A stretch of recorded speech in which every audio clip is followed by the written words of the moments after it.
You're listening to The Builder's Mindset with Mike DiGiovanni, presented by Amazing Mindsets.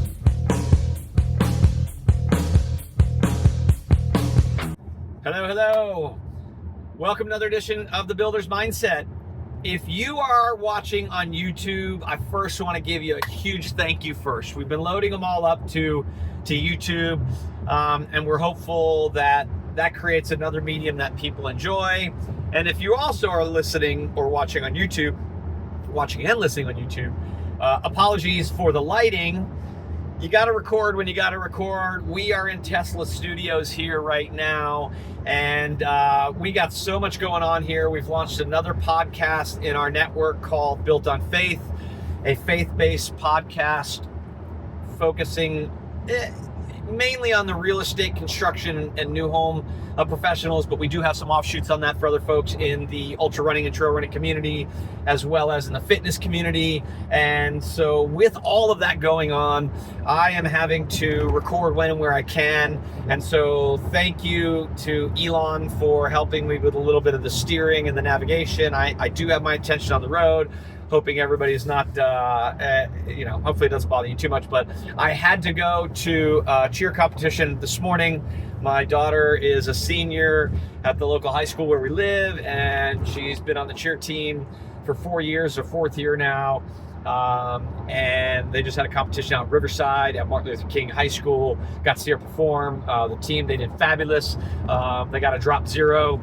I think it's a term for it. If you guys knows cheer, you know what that means. So basically they got no penalties from the judges. And so that's great. That puts them in the highest tier. Doesn't mean they win, because there'll probably be other teams that also get a drop zero, and then they get benchmarked against those. But it's a great starting point. She did awesome. One of the two reasons, why I do everything that I do. And so thank you again for watching. And so with that, that's why I'm recording today's episode. So this begins our series on product purchasing,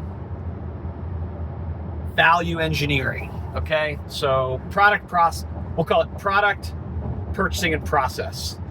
As I've mentioned before, in most of my last stints when I was in corporate home building and or not so corporate home building, I have had the pleasure and the amazing opportunity and responsibility to typically be what I would call the project manager, the captain, the champion, you name it, whatever you want to call it, of the product development process, as well as purchasing.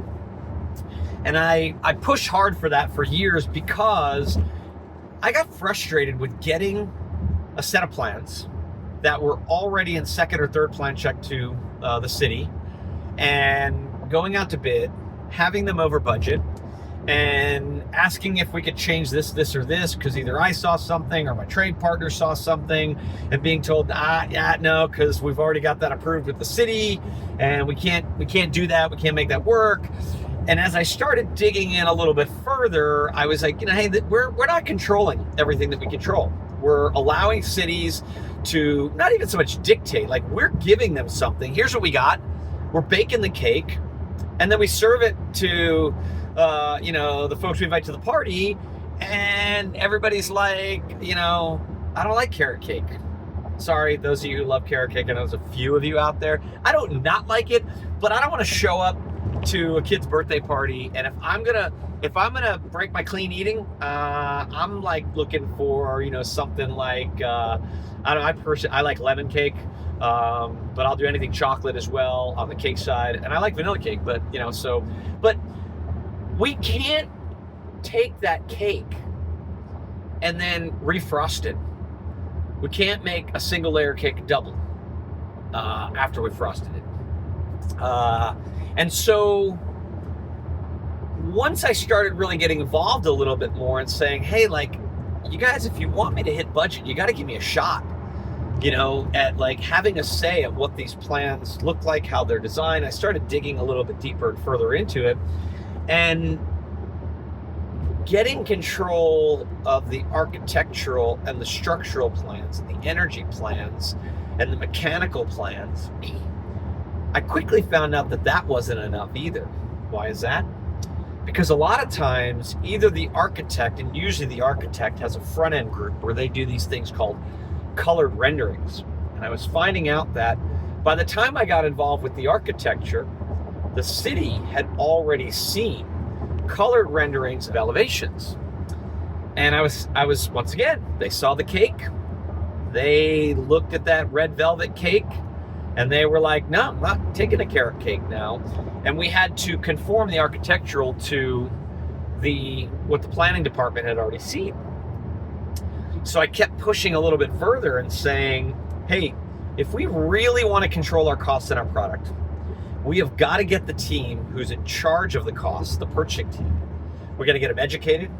We got to get them the time and the space and the team and the buy-in that we get to have a say in anything we present to the cities, to the planners, early on, not just plan check. I'm talking early on. And I understand when something is not entitled, you get a little bit less wiggle room. And we can all talk about meeting the intent and the rules and requirements of a city, but here's the city's little thing they hold over you typically. If the city doesn't like their current rules and regulations for plans in terms of like number of plane breaks, cladding material, percentages, et cetera, if you have a piece of property you're trying to get re-entitled from, let's say, single family detached to multifamily or higher density, trying to get density switch or whatnot. The cities have this option. I call it the, let's see if we come up with some creative for it. It's kind of like the stall and fall method. What do I mean by that? Well, they know the plans you're showing them meet their requirements, but they don't like them because they wish that their requirements were more stringent. They want prettier houses. They cost more money for the builders. So they're going to stall their approval of what you're presenting, even if it meets their requirements. They're going to stall their entitlement process until you fall over for them and basically just give them what they want. So you got to be smart. And so sometimes I understand if it's a re-entitlement process, you're going to have an issue of rezoning or whatnot. You lose a little bit of that leverage. But now look, that doesn't mean we acquiesce 100%, just fall completely over and just give them everything they want. You got to be smart about this. So when we're talking about product, we really need to think about a couple of things. One, alignment. Alignment with who? Alignment with the actual buyer who's purchasing in that particular zip code and neighborhood. Don't have champagne taste on a beer budget based on your buyer. It'll kill you all the time. You got to have alignment with the city and understand what they're after, what they want in that particular, piece of property. Some instances, it may be more on the builder's favor. Maybe it's a redevelopment project that not a lot of builders are willing to take. Maybe there's a tear down of an old Kmart or something like that. So you got to get this sort of whole centered alignment aspect where you're thinking about your trades, what you're good at building, who's going to be willing to buy the houses there and what they're willing to pay for, what product type you need to put there, and then what is the city's mindset for what they expect to see there, and hopefully they're realistic. And if you go at that from a cost-centric basis, what I tell people is I like to get to a zero-based budget, and that zero-based budget is going to be adjusted based on that alignment. And so thinking about all of those things, your city or municipality, your customer, what do they really want there and how can you get something? Because look, case in point, if the city has champagne tasted beer budget, it does you no good to build the most beautiful house and price it for the right price that you need to make money if there's nobody to buy it. The same thing can happen the other way. I've seen builders, you can go too far the other end. You can build something too cheap in too nice of an area and you'll struggle to sell it because that buyer type is not looking in that market. Typically that happens in we look at Southern California. If you're kind of more coastal, smaller lots, your lower price point buyers are typically going to go out more like to San Bernardino, Riverside County. They expect a little bit bigger lots. So if you take a smaller lot and you do something super cheap, super down and dirty, the buyer who's willing to buy there is not going to buy it, and you're probably not going to be able to draw that outlier buyer who wants the bigger lots into that market. So it's about alignment. You got to have that total alignment with your municipality, your team, your trade partners, and your customer to make sure that the product that you're thinking in your mind is of the right, of the right product for that particular location. The other thing is timing. What I mean by timing is I talked about that stall and fall methodology. You've got to get all of your key stakeholders in your cost and your constructability in and started at a time perspective where you can allow purchasing to have a say before you send those renderings off to the city. Let them look at those elevations. Did you know that about 40% of the cost of a structure, the vertical cost of a structure, is essentially in the foundation, the framing, the windows, and the rough mechanical of that house? So if you focus there, which essentially is focusing on the exterior structure, the skin, the shell, the number of corners you have, the roof planes, the plane breaks on the exterior, you give yourself the best fighting chance of controlling your costs. Once again, if we can get to that zero-based budget, if we have money left over and we want to add stuff later to create a unique selling proposition that positions us to better sell homes at a faster rate than our competitors, great. That's a great place to be. You don't want to be is, oh my gosh, we have this really nice house, but to sell it at the margins we need to sell, we've got to be $30,000 higher than the national across the street, or $40,000 higher than the national across the street. And so now our sales pace is 1 a month and theirs is 5. You do not want to be there either. So timing, getting your team, your key players, getting them educated and getting them access to that process as early as possible. And I will tell you this, if you tell me I don't have enough time, I'm just going to say you're either kidding yourself, lying to yourself, or you didn't finish the statement. What do I mean by that? I don't have enough time on this project. That I can live with. Then what I can say is, okay, we've talked about this. I live and die by the model foundation start date. I get that. If you come to me and you say, we have to start these models November 1st, 2025, we'll back into that and I can give you schedules. I can help you with schedules to get you all the way from when you should start your conceptual product design. If the ideal schedule has us starting 2 or 3 months ago, we can massage that schedule and make it work to keep you on pace for that November 2025 start. So don't say we don't have enough time. You either have two things, you got to add something to that. You either have to say, we don't have enough time for that schedule on this project, so we need to modify it so we can make it work. And we'll just have to double down and work a little bit faster, try to figure out ways to get the best with what we can, with what time we have. Or you have to be honest with yourself and say, we don't have enough time because I don't understand, Mike, why you say we need a 16-week bid cycle, and I don't understand why we need a, well, let's call it 5 to 7 month product development cycle. And my thing would be, let's go to 7 months, or let's go 8 months even, okay? And I say we need 4 months to bid and we need 8 months for product development. That's 12 months, that's 1 year. How long, when do you start land development? When do you purchase that land? When are you looking at that product, that piece of dirt? You have a year. You're just not planning for that year and starting the year out that you need to. And I know some people are going to say, no, I can't because of this, because of that.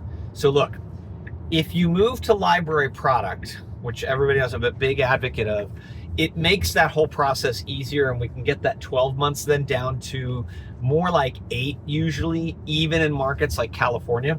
But don't say you don't have the time. Timing is critical. Timing is money. Average home, 2,500 square foot, 2-story home in the United States, give or take. If you do this process right, I guarantee you will build that house for $3 to $5 less a square foot with the same feature sets reasonably, definitely the same bedroom, bathroom counts, arguably better livability, because I find when people try to complicate things and they think they're making it nicer, they're really making it more complicated and not as livable. And so I challenge you to say, we do have enough time. We just have to plan appropriately. What's your lead time? What's your What's your, what do we need? So what's the lead time for the bid process to do it right to get the best price? Okay, then we need to start here. What's the lead time for product development so that we can start that bid process on time, so we can save that money, so then we can also construct that home in such a way that makes that 40% of that exterior in those first 6 or 7 trades as cost effective as possible without taking away livability to the buyer. And if you don't think this is more important than ever with 7% interest rates, you got another thing coming. So you can do it. Timing is key. That's the second thing. You just have to plan for it appropriately, and we can help you out with that if you're interested. So third, we got to get back to remembering whose house we're building, which means whose house we're bidding, whose house we're designing. And why do I say it all that way? We're building a house for our customer, not for our division president, not for the owner of the company. We're building a house for our customer, not for the VP of operations, not for our VP of purchasing, not for our VP of land. We're building a house for our customer, yes, not for our city. Now, I get a little less control over them than we do internally, but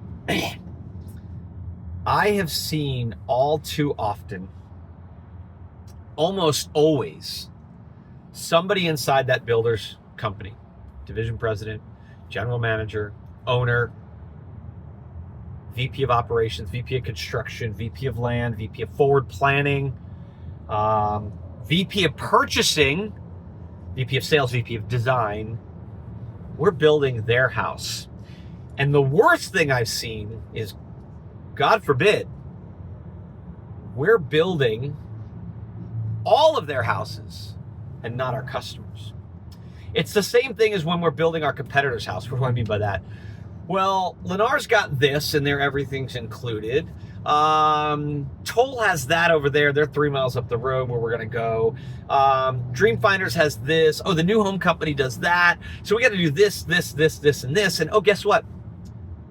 Each one of those things we just added the house, only one of those 5 builders we're comparing to are doing it. And then the second one is doing this. Now, we've added 5 features to the house that have just increased our costs, let's say, by 50 cents a square foot, and we think we're fabulous. But then we forget what we also did is we designed the home for the division president, the VP of sales, and the VP of forward planning to get through the city easiest, so kind of partly for the city as well. And now, all of a sudden, we have a house that costs us $4 more square foot to build than our competitor. So now our cost on that home is $10,000 more. Whereas if we'd have followed the right process and thought very thoughtfully about the alignment we need to achieve to get right with our client, our customer, we put our timing foot forward and thought about our lead times and started the process when we needed to. So we gave the product development team the time to build the most cost-effective, well-designed home that the city would approve. And then 3, we realized and remembered, first and foremost, we are building this house for the customer who will buy that home in that zip code on that size lot in that school district. Not only will we not spend that extra $4, but I guarantee you give yourself the best shot of saving $4. And now that $8 swing per foot potentially can be $20,000 to you. Margin that up to what your goal margins are after you overhead and everything else in there. And now go back to that example I gave when the big builder across the street is giving incentives or selling in competition to you with a product that has a bit more leverage because they're doing repeat product, they're doing library product, their trades already know what it costs them to build. This is your first round. That $20,000 swing is huge when it comes to your ability to maintain affordability for your customer and margin for your stakeholders. If you want to learn more about this, more about that timing, that schedule, more about the product development process that I've implemented at 3 or 4 builders, and the purchasing process that I've also implemented at 3 or 4 builders to achieve millions and millions of dollars of savings, massive streamlining of operations. We'll put the link in the show notes below where you can get in touch with us to find out more. I hope you're having an amazing day. Thank you so much for tuning in. Again, if you're on YouTube, apologize about the lighting, but it is what it is. Go Newport Harbor cheer. I'm waiting for the call to hear how they did. I had to leave before the awards ceremony. But hope y'all have a blessed day, have an amazing day, and we'll see you, talk to you, hear from you next week. You're listening to The Builder's Mindset with Mike DiGiovanni, presented by Amazing Mindsets.